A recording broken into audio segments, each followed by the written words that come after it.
intragroupe, la mesure a été retenue à 100%. Nous avons demandé l'apport pour créer des holdings par les personnes physiques, la mesure a été retenue à 100%. Nous avons demandé l'incitation à l'innovation, l'encouragement des startups.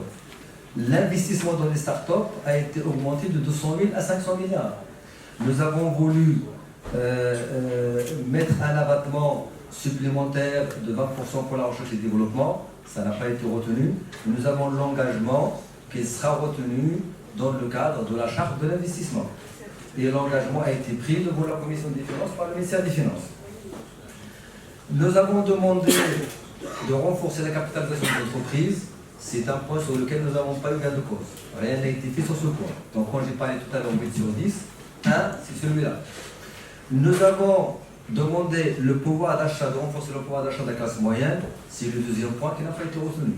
Nous avons demandé deux choses, de revoir le barème et d'augmenter la réduction d'impôt pour les personnes à charge. Le barème n'a pas été retenu parce qu'il va coûter 4 milliards 600 millions au budget d'État. Et la baisse, en fait, l'augmentation de la réduction d'impôt pour les personnes à charge de 30 dirhams à 100 dirhams, n'a pas été retenue parce qu'elle allait coûter 1 milliard 380 millions de recettes pour l'État. Donc quand j'ai parlé tout à l'heure de 8 sur 10 sur lesquels en fait on a été entendu, 2 on n'a pas été entendu, c'est un pour l'IR sur salaire et l'autre sur le renforcement de la capacité capitalistique des entreprises.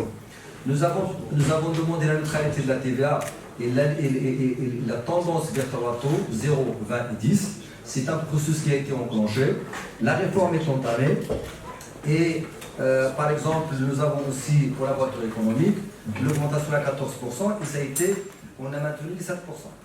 Comment dire, à revoir le décret des marchés publics en introduisant une mesure, celle que les entreprises ayant eu un jugement puissent être payées via banque. On voudrait savoir où en est ce projet, où sont les négociations. Le ministre avait aussi promis que le décret allait être revu avant la validation du PLF. On voudrait aussi avoir où en sont les négociations et est-ce qu'il y a eu des négociations avec Madame Saïd Nani, nous avons Mohamed Fikret. Nous avons aussi Madame Rita Hlou ici qui fait partie de cette commission.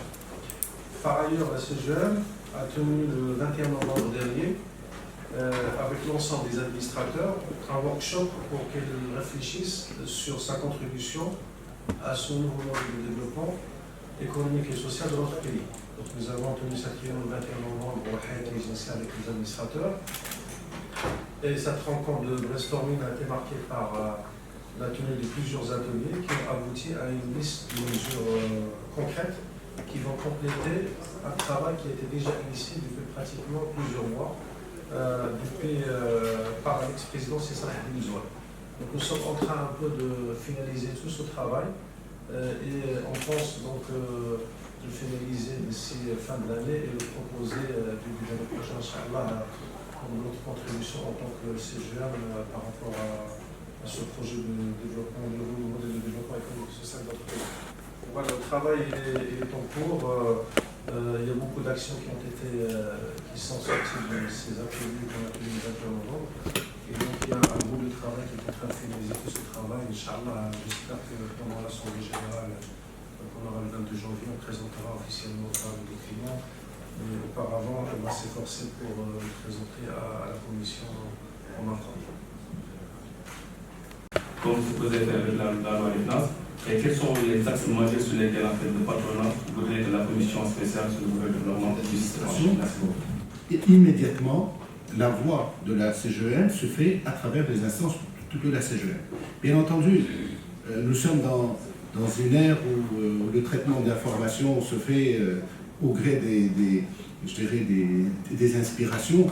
Vous êtes journaliste, vous êtes professionnel, vous avez cette responsabilité éditoriale vis-à-vis de vos lecteurs ou de vos auditeurs et des internautes. Mais vous savez qu'il y a des milliers de journalistes, chaque personne qui possède un compte Facebook, un compte Twitter ou une page devient aussi un communicateur. Donc je dirais